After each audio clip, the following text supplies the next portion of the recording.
E aí, pessoal, tudo bem? Bem-vindo a mais uma live, hoje com Gianfrancesco. Olha que nome chique!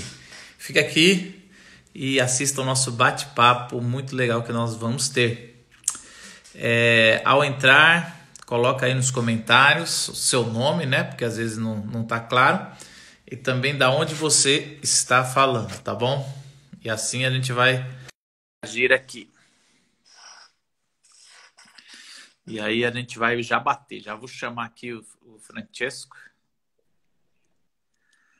Fala, meu amigo. E aí, tudo bom?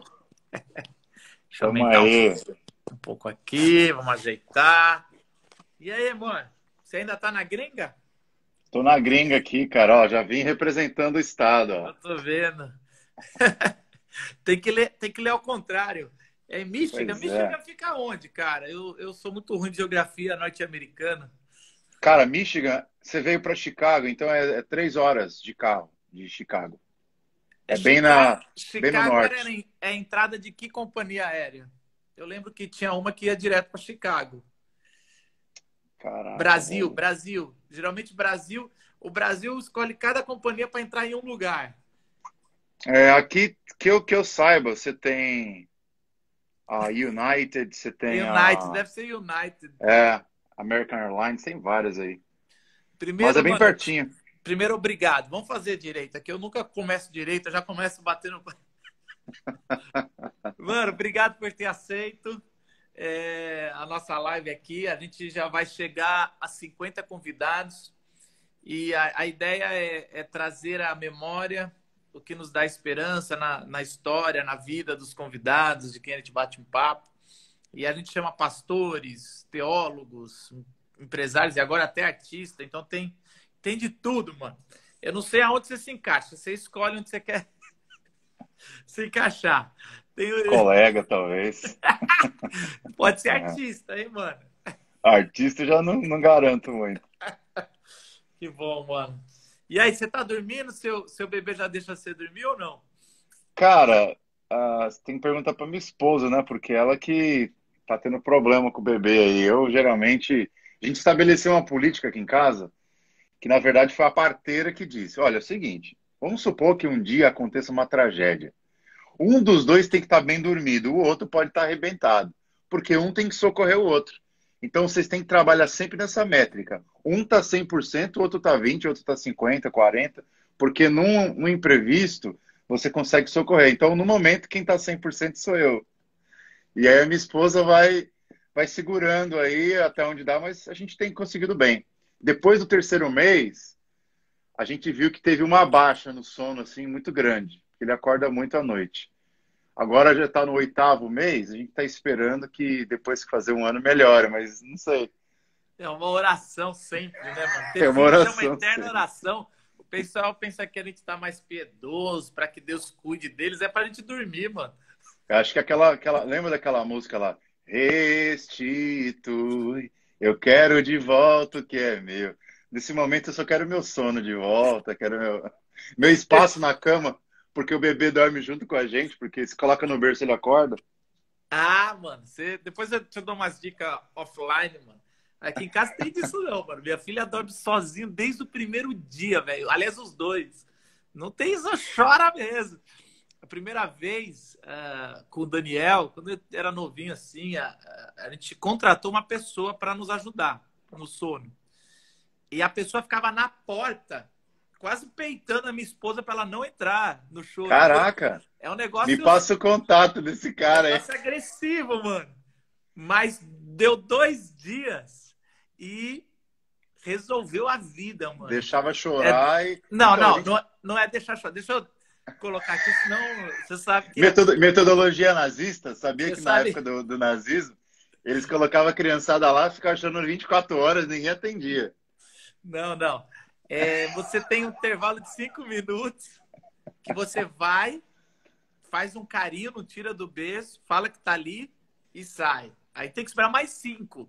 Até não, Entendi. faz o carinho, para de chorar, não deixa entrar no desespero, né? Que tem um choro que você já sabe que a criança É. então pode até engasgar.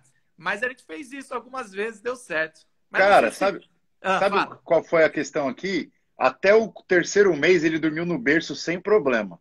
Ficava lá numa boa noite. Tinha dia que ele dormia 10 horas, cara. Colocava às 7 e acordava só no dia seguinte, depois de muito tempo. Minha filha Só até hoje que, dorme 12 horas por noite. nossa, isso aí é um milagre. Vou colocar você em contato com a digníssima aqui, que ela tá perdendo os cabelos. Depois do quarto mês, o moleque não fica mais no berço, velho. Aí a gente tá nesse dilema aí. Ela até pagou um curso para sono de bebê aí. Tem que ver se é o que a minha esposa fica anunciando aí, porque tem parceria aí. Ah, Tem que ver se é o mesmo curso. Mas o curso é bom, viu, da minha esposa. Mas eu acho que o pessoal não veio ouvir sobre pais que não conseguem dormir. Apesar que pode ser também ajuda. Técnicas de hipnotismo é. de bebê. Ô, Quero Lô, trazer à memória o que me pode dar esperança, né? voltar a dormir é uma boa, né, mano? O que você estava fazendo antes da gente mergulhar um pouco na sua história? O que você estava fazendo antes do coronavírus? Até para o pessoal que não te conhece conhecer um pouco do que você está fazendo. Cara, no momento eu estou fazendo doutorado aqui no Kelvin Theological Seminary. Antes do coronavírus, a gente estava com um propósito de ir para o Brasil. Em maio era para eu estar aí agora, nesse exato momento, ficar até meados de agosto. Aí com essa pandemia a gente cancelou tudo, né? Não tem condições de viajar para o Brasil, ainda mais nesse momento aí. Estamos aqui. Agora aqui é primavera, então o clima está maravilhoso, enquanto aí parece que está frio. Mas continuamos aqui, então. Eu agora vou para o terceiro ano do doutorado, está passando muito rápido. E o doutorado é de quê? Doutorado em teologia, teologia sistemática. Teologia sistemática? Por que isso, meu amigo? Por que você vai fazer isso com você? Na verdade, eu escolhi a teologia sistemática justamente pelo fato de ser um campo que você consegue estudar de tudo um pouco. Então, eu tenho formação de mestrado em Novo Testamento. E aí, na hora que fui escolher fazer o doutorado aqui no Kelvin, não tinha teologia bíblica. Só tinha teologia sistemática, teologia filosófica, histórica e moral. E aí, acabei escolhendo a teologia sistemática porque, através dela, você consegue ter um guarda-chuva e consegue estudar, inclusive, teologia bíblica. Então, foi meio que uma estratégia para entrar aqui de qualquer jeito. Agora, deixa eu fazer um pouco de pergunta nisso aqui, depois a gente... Cara, depois de 40 lives, eu não tô nem aí com pauta, mas se quiser... Por que você acha que a teologia sistemática está tão em queda, assim, não sei, nessa nova geração, na sua geração, um pouco na minha, mas mais assim, eu acho que eu tô com 41, mas eu acho que a turma mais para baixo não quer estudar mais teologia sistemática. É lógico que os seminários demoram para se adaptar, mas por que você acha isso se você estudando? A gente sabe a importância da teologia sistemática, mas por que está tão em queda e a teologia bíblica ficou tão forte? Eu acho que eu tenho duas coisas para dizer. A número um, a teologia sistemática está em queda depende do nicho que você se encontra. Vou dar um exemplo. Aqui nos Estados Unidos, no programa de doutorado do Kelvin, 85% dos candidatos vêm para estudar teologia sistemática. E eles vêm de todos os cantos do mundo. Então, é galera querendo estudar teologia sistemática da China, da Coreia, da Indonésia, das Américas, da Europa. Então, assim, pelo menos aqui é a disciplina que está em alta. No Brasil, eu percebi Mas que ela está... Peraí. Aí, você está falando no seminário, não nos Estados Unidos, necessariamente. Porque Eu você não está falando sei, do mundo... eu não sei. Aí seria uma coisa para investigar. Mas eu fiz uma rápida pesquisa. Quais são os teólogos mais influentes atualmente? Em termos assim de academia, vamos colocar um Miroslav Volf, aqui no contexto americano. Ele é professor de teologia sistemática. Coloca aí no século passado o Karl Barth, professor de teologia sistemática. Fala um dos teólogos mais conhecidos entre os brasileiros aí, sei lá, um cara, um Wayne Grudem da vida, que vende pra caramba, teologia sistemática. Você pega vários caras daqui da academia, os caras estão nessa área. E eu acho que, assim, o grande ponto fraco da teologia sistemática é a fragmentação do conhecimento. E eu acho que é por isso que as pessoas se desinteressam pela coisa. Por exemplo, a gente vai ficar 6 meses no seminário estudando quem é Deus. E aí você foca em quem é Deus, esquece escatologia, esquece cristologia, você esquece a doutrina da criação, a doutrina da providência. Foca só na teontologia, você meio que faz uma dissecação, uma autópsia do ser divino, que a ideia não é que é um ser vivo, mas que é um ser morto. E eu acho que essa é a maior intriga que o pessoal tem contra a teologia sistemática, e eu acho que com razão. Vira não uma teologia sistemática, uma teologia de autópsia, de dissecar o ser divino, sem o interesse real, né, na comunhão com ele e nas outras áreas interligadas. Eu acho que não precisa ser assim. Vou até citar um outro cara, um cara muito famoso, ele é de Chicago, inclusive, que é o Kevin Van Hooser, também de teologia sistemática. Então, assim, eu não acho que o problema seja a área em si, mas a maneira como muitos caras têm levado a teologia sistemática como essa coisa muito desconectada da vida, de outras coisas. Não, legal. Você tá defendendo bem a sua, hein, mano? Vai ter um emprego quando voltar aí. Será? É uma coisa que eu pensava. Joga aí, desconstrói aí. Que eu pensava assim, o problema da teologia. Porque assim, se não fosse a teologia sistemática, é bom dizer para o pessoal que um pouco mais leigo, eu também sou leigo, porque eu não tenho mestrado, doutorado nisso. Mas se não fosse a teologia sistemática, nós não teríamos direito à cristologia, não teríamos a trindade. Tem várias coisas que a gente agradece a sistematização teológica dos textos bíblicos. Mas dá uma impressão que a teologia sistemática é um cobertor, uma coxa de retalhos curta, né, mano? Quando você puxa para cobrir direito Deus, quem é Deus, o pé fica de fora, mano. A cristologia fica de fora, ou a soteriologia. Quando você vai cobrir a soteriologia, a eclesiologia fica de fora. Não dá. E aí você abre mão dos paradoxos bíblicos ou de... Vamos dizer assim, paradoxo bíblico é um jeito bonitinho de dizer as contradições. Pô, as coisas E, que a gente não consegue entender mesmo. é, e é lógico, a gente tem um pressuposto reformado que a Bíblia toda é fonte de fé e prática da revelação, mas que é fato que um autor bíblico dá uma ênfase que o outro não está dando e é isso. Então, eu ficava assim, às vezes dava a impressão que aquele cara que cuspia 40 textos sobre algum assunto, ele não levava em consideração tão profundo o contexto de cada Sim. texto ali. E aí o cobertor é curto. Mas também só fazer teologia bíblica, você não traz um alento à alma com várias questões, né? A minha impressão é que esse modelo de teologia sistemática, em que você constrói uma doutrina, abre um parêntese e coloca 400 referências bíblicas, não é um bom jeito de fazer teologia sistemática. Essa é a minha crítica, por exemplo, ao Wayne Grudem, por exemplo. Ele faz muito isso. Na academia, a gente chama esse tipo de hermenêutica sistemática de proof texting, que é você provar, texto prova, é usar o texto para falar o que você quer que ele fale.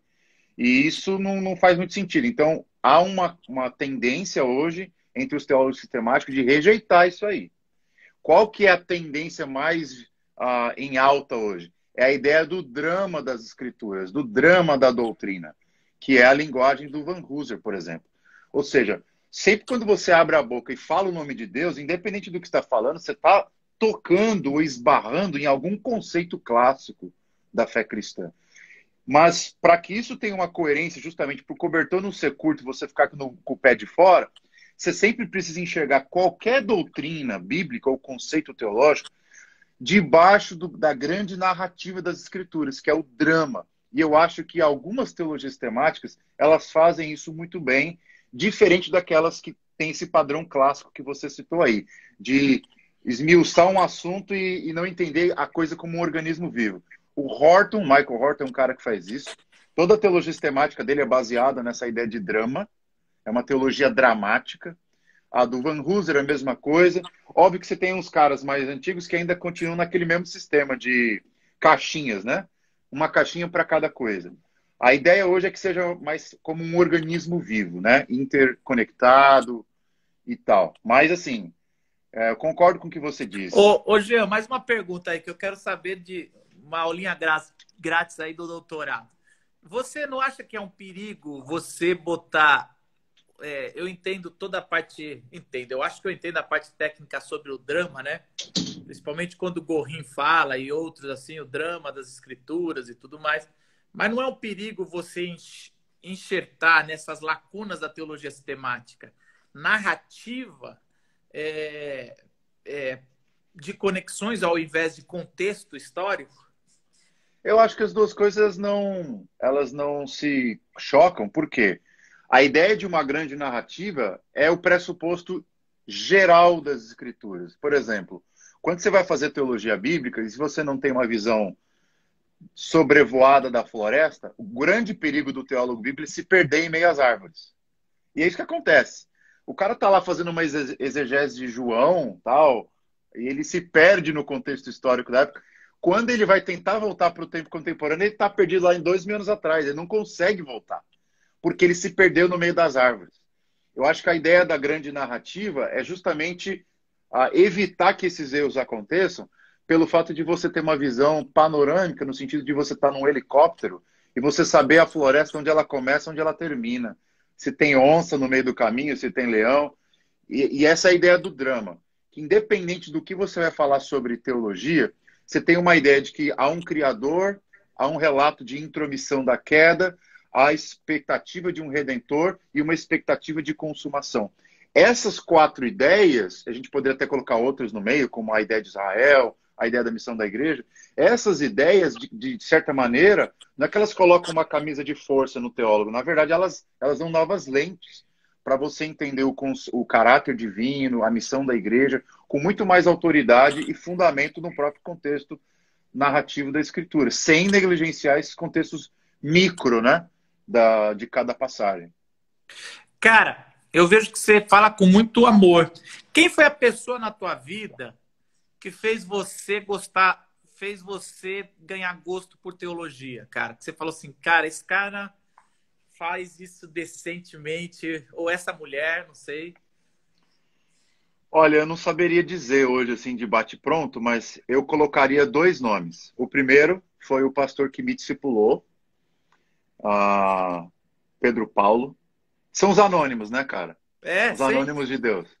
Foi um cara que ele me discipulou e ele tinha uma disciplina muito boa, Marcos, que era...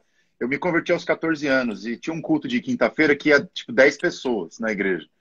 E aí eu sempre ia, quando me converti, nesse culto aí. Ele me levava para casa de carro. Nessas viagens da igreja para casa, cara, a gente ficava uma hora conversando e eu colocava as minhas dúvidas, porque eu vim de um contexto muito agnóstico, eu não acreditava em muita coisa. Quando eu recebi o evangelho, eu tinha uma série de dúvidas que eu precisava resolver. Minha cabeça era como um emaranhado de fio desencapado, que eu precisava colocar pelo menos uma fita isolante ali para consertar. E esse cara fez isso muito bem mesmo. Era um cara muito bem preparado, muito Qual era a amigo. igreja, mano? É a mesma igreja que eu sou pastor até hoje. Igreja Presbiteriana da Penha.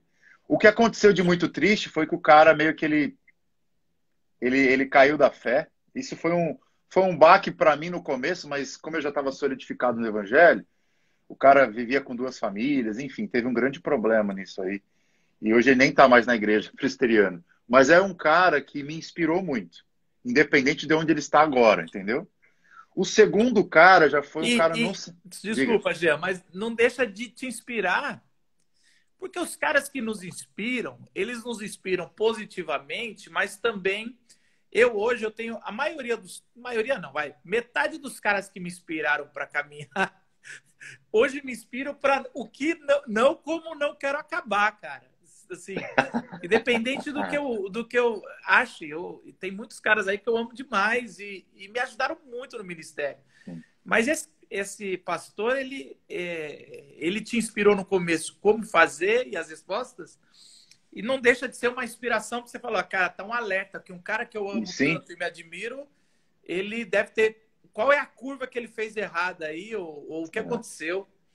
Eu continuo respeitando muito ele. Nós não temos mais contato hoje em dia. Acho que ninguém mais da igreja tem muito contato com ele. Mas o que eu sei é que ele acabou restaurando o casamento lá e, enfim, está renovando a vida. Isso é muito bom, né? Porque, de fato, aquilo que ele me ensinou não era uma baboseira que ele aprendeu só. Não, eu percebi que tinha vida naquilo que ele me ensinava. O segundo referencial para mim, aí já foi na época do seminário. Porque no seminário, eu não sei qual foi a sua experiência, eu tinha professores muito áridos. Gente assim que... Você fez qual seminário? Eu fiz o seminário de Campinas. Tinha muito seminário, tinha Que professores ano? muito... Quais eram os anos? 2009 a 2012. Ah, então você me pegou na palestra lá. Ah, eu tava lá, acho que eu tava no segundo ano. Vou passar, vou passar, Passa vamos a bola. Então, naquela época eu tinha alguns professores que me inspiravam, só que geralmente os que me inspiravam muito não eram teólogos tão robustos. E os caras que eu não gostava muito eram dos doutores. E aí eu vivia nesse dilema, né? Eu queria sair do seminário, pastorear a igreja, não queria saber mais de academia. Acho que eu diria que o divisor de águas foi eu ter conhecido o pastor Eber Júnior, ele foi dar aula lá, Marcos, no terceiro ano, eu estava no terceiro ano, ele deu só aula no terceiro e no quarto ano. E depois ele voltou. Você sabia que eu não conheço o Weber Júnior? Eu conheço o pai de uma palestra. Eu também não conheço o pai. Se assistiu uma palestra de alguém, você não conhece alguém. Mas eu nunca conheci o Weber Júnior. Eu sei que o pai é uma máquina e o filho deve ser. Já me falaram que o filho aperfeiçoou ainda a máquina de conhecimento e teologia sistemática. Pois é, cara, é um cara assim que. O que me chamou a atenção nele? Eu estava com meus 20 anos, estava no terceiro ano do seminário e dei aula para a gente no terceiro e no quarto ano. O que me chamou a atenção? Que o cara ensinava com muita paixão. E ele era um doutor. E aí isso me acendeu os olhos, porque geralmente os melhores professores que eu tinha eram piedosos pra caramba, pastores, mas os caras não eram muito sólidos na teologia. E os caras que eram os doutorzão, eles não eram piedosos. E aí eu ficava nesse dilema, né? Quando chegou o Weber Júnior, ele chegou meio que para expulsar esses demônios todos que tinham na minha cabeça, de que você não podia fazer teologia de forma criteriosa e ao mesmo tempo ser apaixonado pelo evangelho. E aí foi o que aconteceu. As aulas dele, elas eram excelentes, assim, a gente aprendeu muito, só que o grande X da questão não foi nem as aulas. Ele dava aula na sexta-feira e ele fazia um bate-volta. Ele estava em São Paulo na época, ele ia para Campinas e voltava para São Paulo. Ele só batia em Campinas e voltava. E, como eu voltava para São Paulo toda sexta-feira, eu voltava com ele, cara. Então, eu fiz 2 anos de intensivo, pelo menos 2 horas voltando com ele toda sexta-feira, num período de 2 anos. E foi ali, não nas aulas, foi ali que eu comecei a ter gosto pela teologia. Agora, por que você acha que existe essa dicotomia que ela acontece? Eu lembro que muita gente falava, não manda para o seminário, esse moleque vai perder a paixão pelo evangelho. E essa dicotomia, ela é maligna, né? Mas também, por outro lado, a gente não pode simplesmente falar que não existe porque você está contando aí que você via, cara. Pessoas piedosas não acreditam numa teologia, num estudo mais sério. Ou pessoas que estão estudando, que é terrível. Pessoas que têm o conhecimento não têm o evangelho, eu falo que isso aí quase leva ao nazismo. Você ser um cara com conhecimento sem evangelho é a deturpação total potencializada, né? Então, cara, por que essa dicotomia? Eu acho que as respostas elas estão muito mais na área psicológica do que na área teológica, viu? O que eu percebia, Marcos? Que a maior parte dos doutores que não tinham piedade eram caras muito frustrados com o ministério pastoral. Eram caras que achavam que por terem títulos eles iam ser bons pastores e os caras acabaram sendo chutados das suas igrejas. Isso eu falo abertamente, sem medo de que os caras estão assistindo ou não, porque é o que eu vi acontecendo. Então eu acho que o que torna um cara um mau teólogo não é apenas má teologia, é ele não saber lidar com a sua própria experiência religiosa. E aí eu via que esses caras eram muito amargurados, muito, muito, muito frios, assim, na maneira como eles falavam de Deus. Teve um professor que, inclusive, né, ele entrou em uma profunda depressão e ele não orava, nunca orou na sala de aula. Depois do quarto ano dando aula pra gente, falou, gente, tô dando aula há 4 anos, 4 anos para vocês e eu acho que vocês têm a impressão de que eu nem sou crente. E ele falou assim, ó, para desmistificar que eu realmente sou crente, eu vou fazer uma oração aqui, tá bom? E aquele negócio foi um negócio tão ridículo, na minha opinião, porque, pô, meu, o cara, ele tá orando só para que a gente não pense que ele não é crente, mas a gente já sabe Que ele não é. que né? Então, aí que virou essa grande dicotomia, assim, mas eu acho que é uma questão muito psicológica também do cara, ele usar a teologia como um meio de fazer uma catarse, ou de, sei lá, de não precisar se rebaixar os demais. É um negócio muito louco, assim. Essa o argumento psicológico. Agora, o argumento teológico que eu teria, que acho que é inferior a esse, é o fato de as pessoas acreditarem que boa prática não deriva de boa teoria. E aí eu li recentemente um artigo que Karl Barth está falando de como a teologia deve entrar na universidade e fala que boa prática sempre é resultado de boa teoria. E aí, assim, então, assim, se você tem uma boa teoria, mas é boa mesmo, ela vai resultar numa boa prática. Agora, Parafraseando, o Ziel fala que uma boa teologia te coloca de joelho. Se não te colocar de joelho, não é uma boa exatamente. teologia. Boa teologia, ela desemboca na doxologia, usando os termos aí. E eu acho que é isso, cara. Eu acho que o problema de a gente ter uns cabeções com coração microscópico é porque a cabeça dele, na verdade, é uma cabeça inflada, não é uma cabeça cheia de boas ideias. Boa. Cara, quando você era criança, o que você queria ser quando crescesse?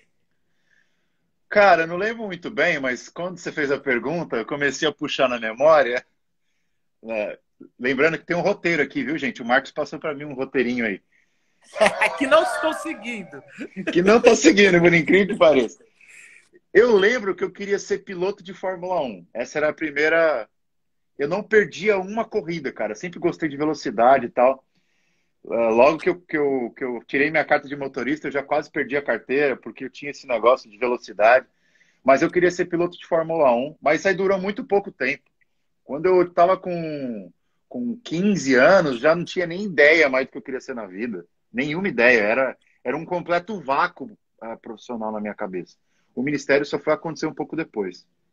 Lá na tua casa são quantos? Você cresceu com quanto? Eu e minha mãe. Você e sua mãe? Porque o meu pai biológico, ele picou mula logo quando eu nasci. Minha mãe casou de novo com um outro cara quando eu estava com os meus 9 anos. E ele ficou em casa até os 13. Depois ele acabou fazendo umas coisas erradas aí e acabou morrendo. Então, assim, foi uma infância bem trash, assim, em termos de referenciais paternos. Nenhum, nenhum. Minha mãe era, de fato, o referencial materno e quebrava um galho tentando ser autoridade de casa. Tá? E aí eu cresci muito revoltado por causa disso. O que me amansou mesmo foi a igreja, cara. Na igreja eu vi referenciais masculinos lá. Tem muita gente que vai falar o contrário, que viu na igreja referenciais masculinos ruins. Na minha experiência foi o contrário. Eu vi bons referenciais masculinos no sentido de liderar bem a sua própria casa e tal. E isso foi, pouco a pouco, fazendo renascer o meu desejo por ser pai. E aí, desde então, o meu sonho de vida era ser pai. E você vê que os dois caras que você usou têm o mesmo exemplo. Um exemplo de um pai levando o filho para casa, né, de carro. Então Olha aí, cara, você é o Freud, velho. Desculpa, Freud, velho. eu tenho os meus amigos falam que odeia isso em mim, que eu fico analisando. Não, mas você matou a pau. Você matou a pau, exatamente. Por que eu tinha tanta essa facilidade, Marcos, de me abrir para um cara mais velho que eu? É justamente porque eu tinha essa lacuna dentro de mim. Então, o cara que me discipulou, ele foi um pai, sim. Um pai na fé, um pai espiritual, um pai até mesmo de amigo. E já numa fase um pouco mais madura da minha vida, eu tive um pai teológico. E aqui no doutorado eu tenho outros também. Vou dar um exemplo para você. O Karl Bosman, cara, ele é um pai para mim aqui. Você não tem ideia. Essa camisa aqui foi a que me deu. O cara ajuda a gente aqui em casa pra caramba. O cara, assim, é um pai. Se ele estiver ouvindo aí... E no final das contas, você vai lembrar do doutorado, lógico, tudo que você aprendeu, mas, cara, a gente sabe que morar fora de um país, tá num lugar gelado igual onde você tá, que melhorou agora, mas é só se você encontrar uma família mesmo, cara. Eu sei pelo Zé. Isso. O Zé que tava aí também tava... O Zé era meu vizinho aqui, cara. Vivia aqui em casa. Voltou. Eu ainda não o vi por causa da pandemia. Mas, cara, o que você falaria que a sua mãe deixou? Eu tô falando no passado pela alma. Que a herança que ela já deixou na sua alma, algo que você fala assim, hoje eu faço isso porque eu vi nela. Cara, tem tanta coisa. Minha esposa, ela pode dizer melhor que eu, porque ela conhece muito bem minha mãe e ela conhece muito a mim. Ela falou assim: você é a sua mãe escrito, assim, sem tirar e nem pôr. Minha mãe tem várias virtudes. Uma delas, ela é muito determinada, no sentido de que se ela colocou uma meta na cabeça dela, ela vai até essa meta. E ela vai fazer o que for preciso. Número dois, minha mãe, ela é muito autoconfiante. Cara, e isso pode ser lido como arrogância para alguns, né? Cara, ela é muito autoconfiante. Ela confia demais no potencial que ela tem para fazer as coisas. E ela acabou me ensinando isso por osmose, porque quando eu tinha meus 12, 13 anos, ela era daquelas mães, e assim, tem gente que vai interpretar isso negativamente, tem gente que vai interpretar positivamente. Para mim, foi uma coisa boa, tá? Ela falava: você tem que ser o melhor aluno da turma. É tipo dessa mãe aí. Você tem que tirar a melhor nota. Você tem que ser o cara mais top da sua sala. E essas coisas assim, sabe? E ela me motivou muito nisso. E eu acabei nunca, como é que fala? Ah, devolvendo isso para ela, porque eu era péssimo na escola. Eu nunca gostei de estudar. Mas eu sempre tinha essa sombra na minha cabeça, né? Eu preciso ser o cara legal, tal. Acabou que não funcionou muito no começo, mas a chave para mudar isso foi justamente a minha conversão. Na minha conversão, eu abandonei a vagabundagem, a preguiça, e aí sim, tudo aquilo que minha mãe falava começou a fazer muito sentido. Então, essa parada de gostar da vida, de trabalhar e principalmente de ser produtivo. Minha mãe sempre acordou muito cedo, dormiu muito tarde, fez muita coisa. Ela, pra você ter uma noção, Marcos, a gente tinha na nossa família uma tia que era deficiente mental, que era uma das irmãs mais velhas que minha mãe. Minha mãe tem 13 irmãos. E essa irmã mais velha, ela era débil mental e era um problemaço na família. Porque ninguém queria ficar com ela era brava, ela fumava. A USP fez um estudo no cérebro dela, descobriu que ela tinha uma idade de 3 anos. Então, assim, ela falava muito palavrão, era obscena. Um problema, cara. Minha mãe adotou na justiça a nossa tia. E pior ainda, deu para eu criar. Eu criava ela em casa. Imagina um cara de 12 anos criando uma senhora de 50, maluca, pirada, cheia de problemas, falando palavrão 24 horas por dia. Cara, eu percebi naquela época, e hoje olhando para trás, minha mãe nunca negou um desafio. E é isso me inspirou demais. Hoje, qualquer desafio que vem pela frente, não interessa se eu vou dar conta ou não, eu topo, cara, porque eu carrego essa sombra no meu DNA, assim, que é essa ideia de que minha mãe topava qualquer desafio. Ela sempre estava olhando para o mais alto, para o mais alto, para o mais longe. Cara, que legal. Isso é uma bruta história, cara. E é um exemplo, né? A gente, eu digo isso, a minha esposa, ela fala que eu tenho um. Eu não sei se eu posso usar a palavra tara, porque provavelmente foi essa a palavra que ela usou, por mulher poderosa. A minha esposa, a minha esposa, ela fala: você adora que eu sou mulher 3 em 1, e ela é mandona, ela tem suas fraquezas, mais qualidades que É, fraquezas. Mas eu acho ufa! que tem muito a ver com isso, mano. Eu vi minha mãe, uma poderosa, mano, Hum, uma diretora por 40 anos de seminário, num contexto de uma religião machista. é. E aí, mano, eu falo: eu não tenho medo. Eu não tenho medo de mulher forte, não. De mulher que sabe o que quer. Aliás, muito pelo contrário, eu adoro, porque esse é meu exemplo, né? Talvez fica aí mais uma. E eu queria fazer uma pergunta para você. Diga. O que você acha do feminismo, mano? Assim, tentando responder de forma rápida aí. A gente vive um tempo de polarização e de ódio, de tudo. E eu lembro de ter visto um vídeo. Minha esposa adorou um vídeo seu, né? Que você fala um pouco sobre as 3 ondas. Se alguém quiser saber mais, procura o vídeo dele. Mas, assim, hoje em dia, hoje, como é que você olha o movimento feminismo? Ou se você gosta de dar outro nome, coisa assim. Certo. Olha, na época que eu fiz aquele vídeo, e eu agradeço a sua esposa por ter falado: oh, gostei do seu vídeo e tal, porque eu mesmo não tinha gostado muito do vídeo, não. Eu achei que faltou dizer muita coisa. Mas na época que eu fiz o vídeo, eu ainda era muito simpático a várias pautas do feminismo. Hoje em dia, eu não tendo a ser tão simpático com a maior parte das pautas, porque eu vejo que Porque você é as, presbiteriano e precisa prestar conta, né, cara? Precisa voltar a ter emprego. Também. Eu acho que o maior problema que eu tenho com o feminismo são dois, na verdade. Número um, ele é o movimento de uma forma geral, ele é desconectado da pobreza total.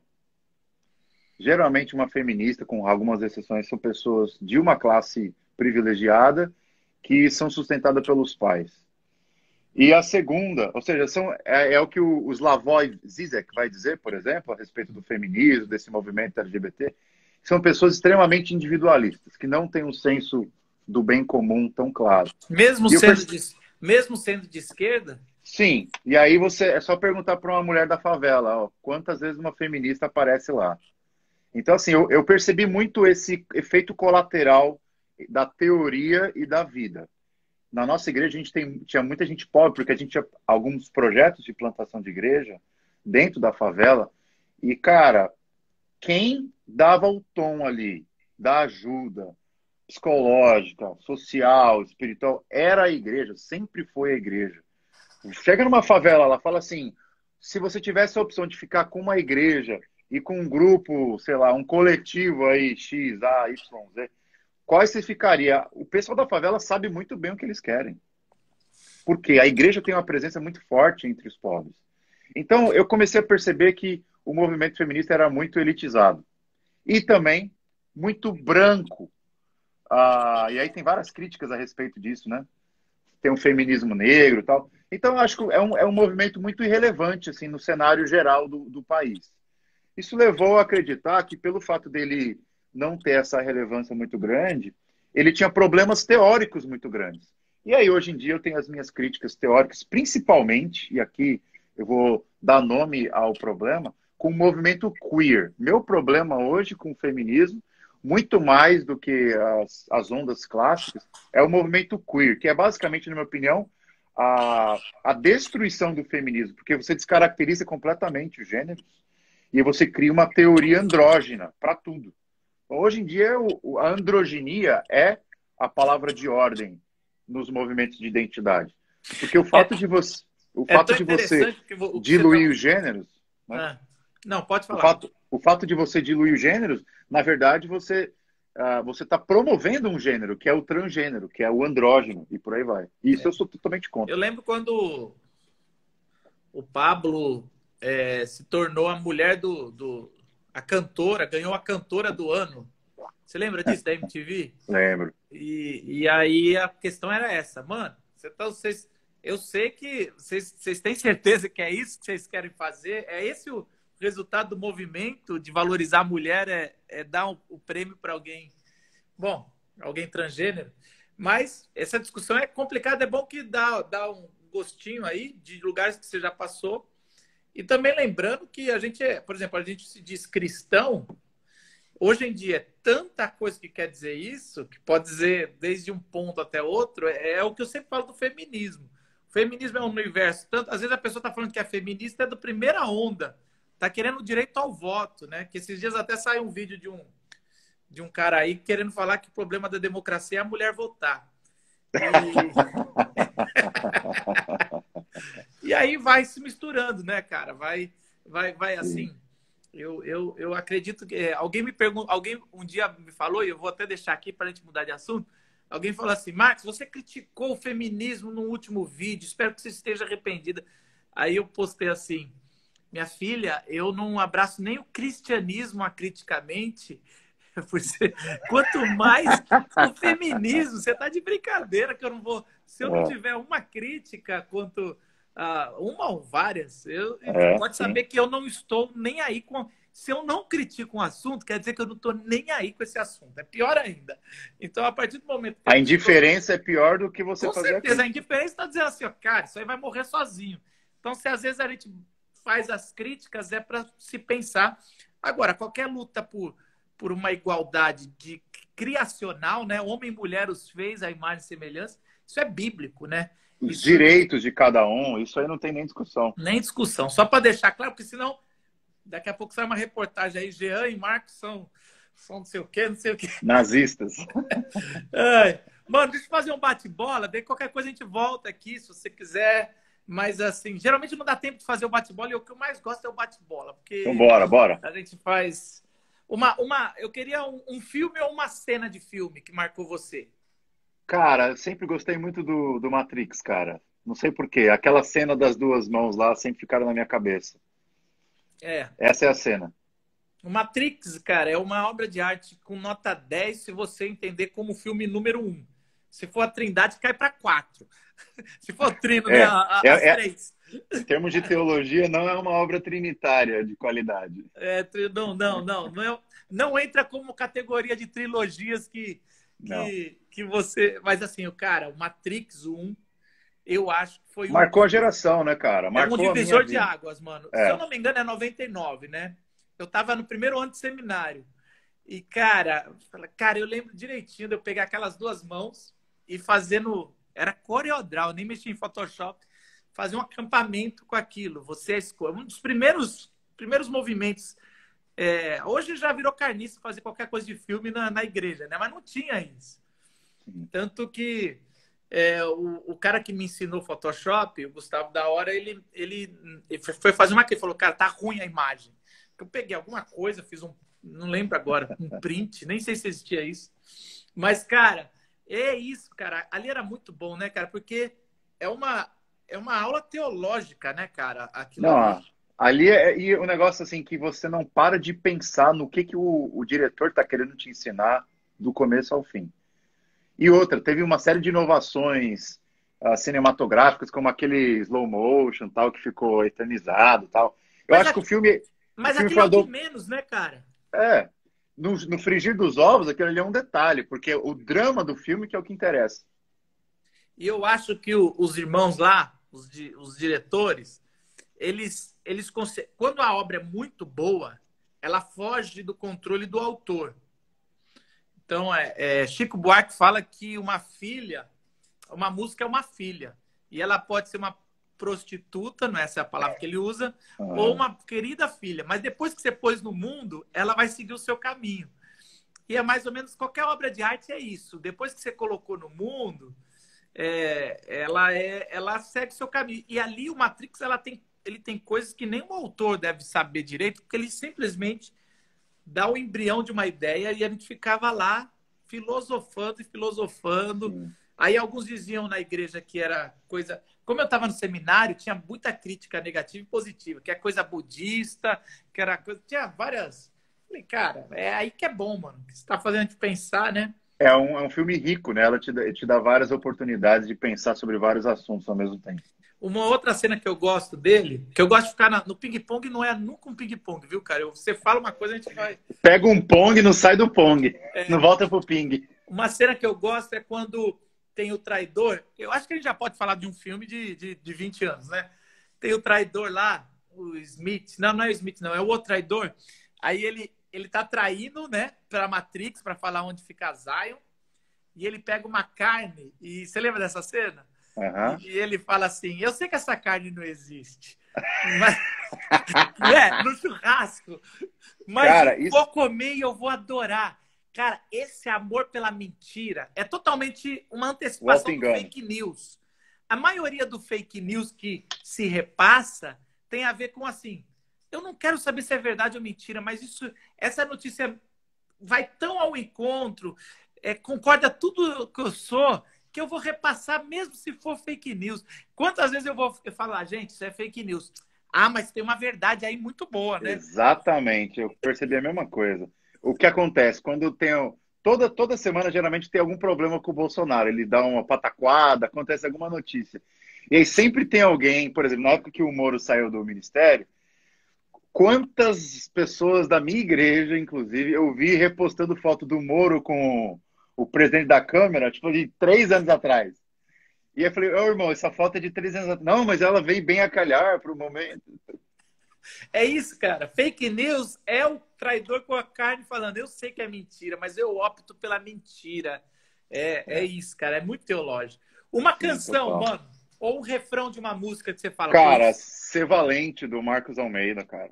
Essa música ajudou muito a gente. E por causa dessa música eu dei o nome do meu filho de Valentim. Então teve uma importância muito boa. Você sabe que eu tenho um grupo de zoeira no WhatsApp, de se juntar todo mundo nas redes sociais, eu lembro que uma época a gente fez, dava uns 4 milhões de seguidores. É os caras que causam, sabe os caras que causam? É. Aí eles falavam assim que é proibido tatuar ser valente, porque todo mundo tatua ser valente. Era um dos pecados capitais, tatuar ser valente. Mas a música é incrível. Cara, Aliás, ele veio aqui em casa, sabia? Ele veio aqui em Grand Rapids, há ó, um ano atrás. E aí, meu, a gente contou isso pra ele, marejou os olhos do cara. é, Foi muito legal. eu tenho uma reunião com ele, eu tenho um call com ele às 6 da tarde sobre um projeto. Mas ele é um cara que eu conheci numa viagem para Jacarta, né, de missões. E foi incrível. E eu lembro a primeira vez que eu vi essa música ao vivo. Foi na Ibabe, nessas casas de vidro deles. E ele divide como se fosse uma batalha de funk. Você já viu isso, cara, de ser valente? Ele põe de um lado, o pessoal cantando de um jeito, de outro. Sim, Cara, eu como um lembro que maestro, né? eu arrepiava como ele conduz isso. Aliás, ele é muito bom de palco, não só de É, o músico, Marcos é instrumento. referência, né, cara? O time do seu coração, mano. Ah, eu sou corintiano, né, velho? Não Mas abro você é mão. corintiano mesmo ou você. Não, no Brasil. Sou daquele tipo de corintiano que assiste o jogo depois que o jogo foi transmitido e vibro como se tivesse sido ao vivo. Ah, tá.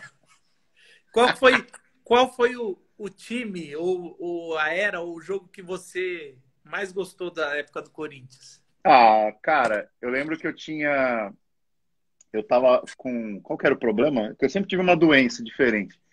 Problema na época, acho que era uma hérnia que eu tirei a hérnia inguinal. Eu tava no hospital no hospital lá no Ibirapuera e tava passando a final da Libertadores. Foi ali, cara, o momento ápice, porque eu queria muito gritar, mas eu não podia porque eu estava operado. Então foi a única final do Corinthians. Eu participei de vários que o Corinthians ganhou, diga-se de passagem. Foi a única final que eu estava assistindo, vibrando, e eu não podia gritar. Eu meio que comemorei assim, porque para quem não sabe, quem tem uma hernia inguinal, você não pode soltar palavras, porque é uma dor assim absurda. Então me marcou muito. Minha mãe do lado tentando me acalmar e o Corinthians tipo, ganhando do Chelsea, entendeu? Não, É um então é negócio a louco. final da Libertadores ou do Final do Mundial? Mundial, diz, do Mundial. Foi fantástico. Aquilo ali me marcou muito. O Não. gol E do por Guerreiro. que você fez aspas? O único Mundial que tem aspas é o de 2000, contra o Vasco. Não é? Não, pô, peraí, mano. Você não joga. Eu quero dizer que a final da Libertadores estava no Pacaembu, mano. Depois eu conto um dia essa história. Eu fui pro Pacaembu, cara. Da última hora, Caraca. um amigo político me deu, você conhece bem, me deu o ingresso. Mano, uma paixão nova, um hobby, alguma coisa que você tem feito nos últimos anos, que você gostou, que você fala. Mercado financeiro. Investir na Bolsa de Valores. Mano do céu, você gosta disso, velho? Gosto, cara. Nossa, apaixonado, cara. Até porque está me dando dinheiro. Então, Mas mais motivos perde, para eu viu? ganhar. Perde. Perde também. Já perdi também. Você Mas é um sabe negócio que interessante. eu entrei nessa em 2010. 2010, tinha um amigo e eu botei quase o valor de um carro e eu perdi tudo, tudo. E aí eu lembro direitinho, eu contei isso aqui um dia atrás, minha mãe falou: você precisa perder tudo para você aprender que não é isso que você vai fazer da vida. E ela jogou praga, e praga de mãe é assim. Mas é uma emoção, né, mano? E é uma É. aposta, hein, cara? O pessoal que fala mal de quem aposta, não, não sei o quê. Eu lembro direitinho de uma polêmica que a Batista do Morumbi falou, eu não sei o que rolou, que falou que não ia mais falar contra aposta, porque o mercado financeiro é uma espécie de aposta. O que você acha? Tem esse lado também. É que assim, tem várias maneiras de você se comportar no mercado financeiro. Eu, particularmente, sigo uma metodologia que não é a metodologia da especulação, no sentido de ficar fazendo trade todo dia. Não, a minha perspectiva é de ser parceiro da empresa para o longo prazo. Então, eu, por exemplo, acabei de comprar É quem algumas. aposta no mesmo número. É a mesma coisa. Com a diferença de que você está apostando não apenas no número, mas nos fundamentos daquela empresa. Então, É é muito apostar no mais. mesmo time de futebol. Mano, não foge, cara, porque eu tenho certeza que é. Eu já acho que não é uma aposta, é mais uma questão de fé mesmo. Ah, Tem fundamento aqui, eu vou colocar meu dinheiro aqui. É o que eu faço, né? Eu coloco dinheiro nas empresas que eu sei que não vão quebrar, por exemplo, só para dar um gostinho da minha carteira. Você Eu sabe que invisto em. a minha esposa, ela é da área, né? E faz muito disso. Por isso que eu estou brincando com você. É. Eu Aqui, invisto. ó, o Paulinho pergunta se você não acha que o mercado Rapaz. financeiro tem levado os jovens à avareza e falta de generosidade. Com uma palavra, sim ou não? Ah, sim e não. É da mesma forma a internet tem levado um monte de gente a ser escravo digital e um monte de gente que abençoa pessoas digitalmente. Então, não tem resposta para. Não tem, Em não tem. relação, em relação ao mercado Paulinho, não financeiro, participa mais não, tá, Paulinho? Por favor, você está atrapalhando. você tem que investir em empresa, cara, que são perenes, Marcos. Você vai investir numa empresa elétrica, por exemplo, faz transmissão de energia, contrato de 30 Você anos. ainda está defendendo isso, mano? Essa Ah, aposta sua, esse cara, lado pecaminoso? tô dentro, total. Você já falou um momento esportivo. Uma notícia de TV ou rádio que deixou você em choque. Cara, foi no ano 2000, quando falaram que o mundo ia acabar, e aí eu acordei, cara. Olha como a memória tá voltando.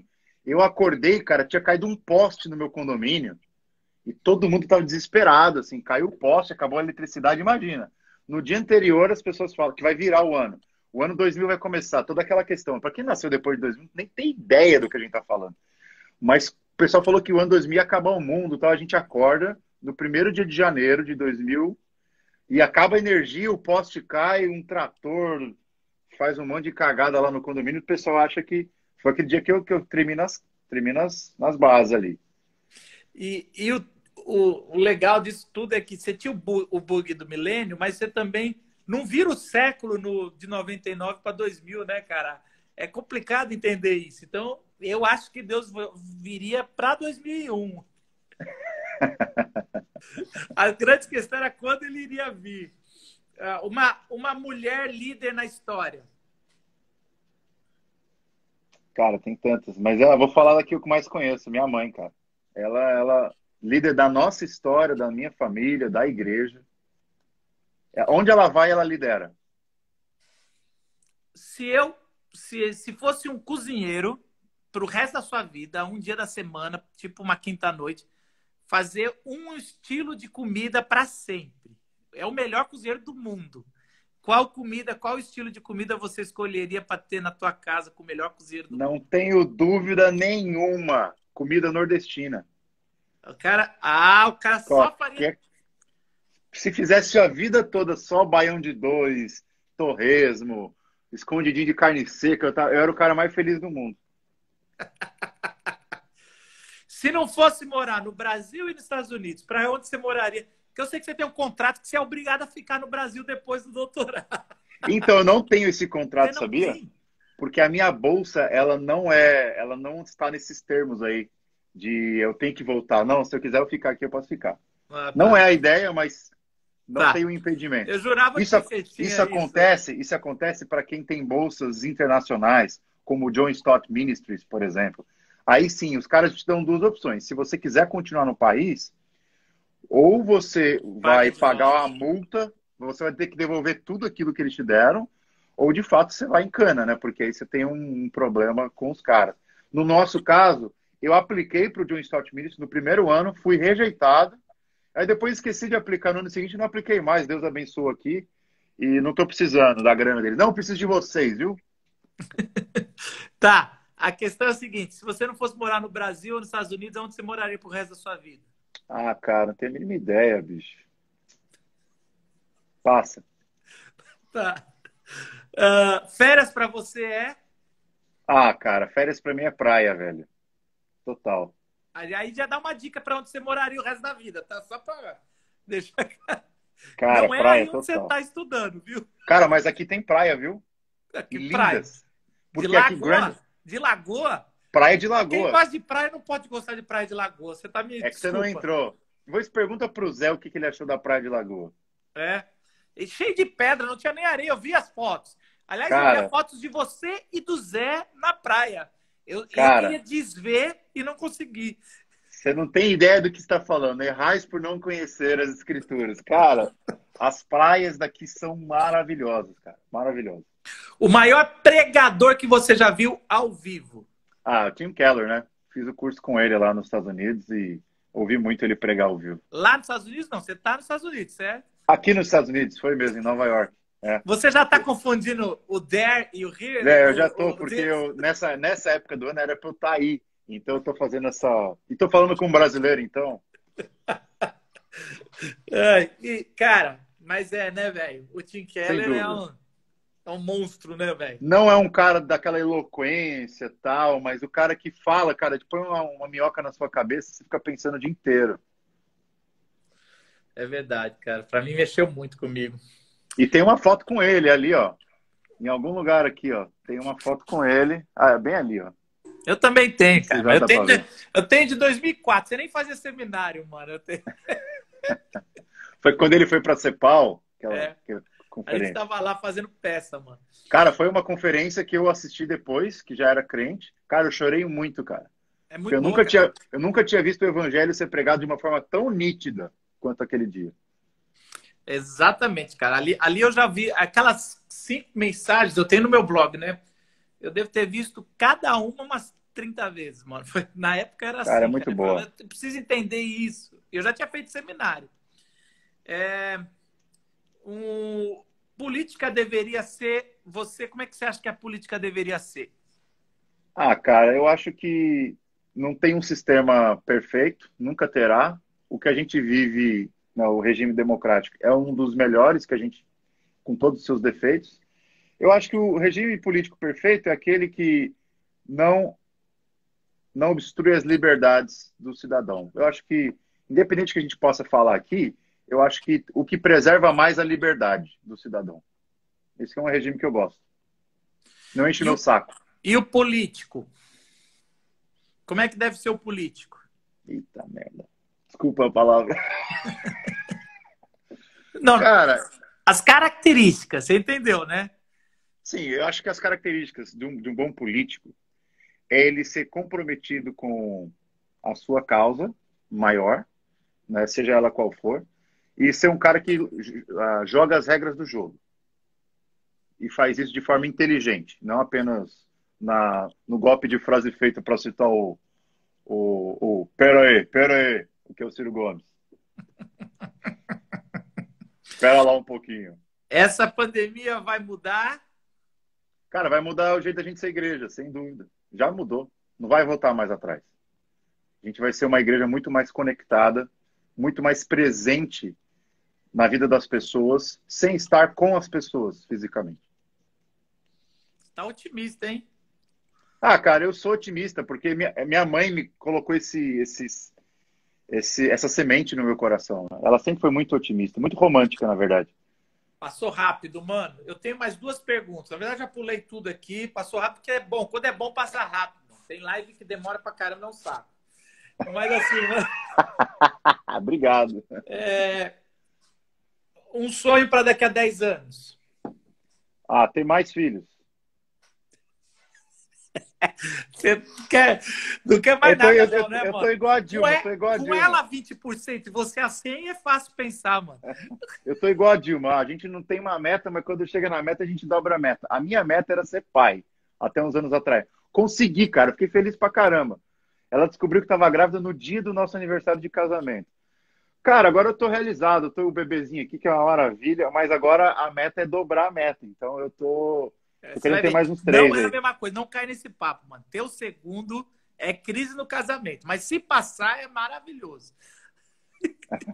Obrigado pelo conselho. Cara, falta 1 minuto e 15 segundos para acabar a live. E eu quero agradecer você. É um cara que eu tenho acompanhado de longe. E espero que quando você voltar, a gente possa caminhar junto. Cara, eu quero fazer a última pergunta que você responde em forma de oração aí para nós. Quem é Jesus para você? E de forma real, assim, se Jesus tivesse, quando você vê Jesus em carne e osso, o que você vai fazer, falar para ele? Olha, eu não sei se eu vou falar alguma coisa para começar. Primeiro eu vou contemplar a beleza dele, número um. Segundo, eu vou querer muito abraçar ele por ter me tirado da onde eu estava.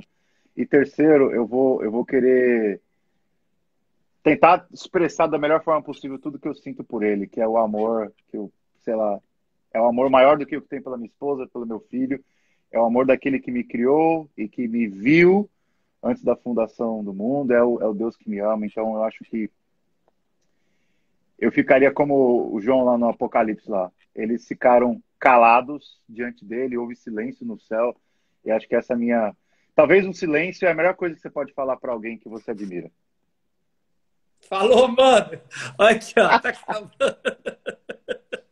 Valeu, Falou, obrigado. mano.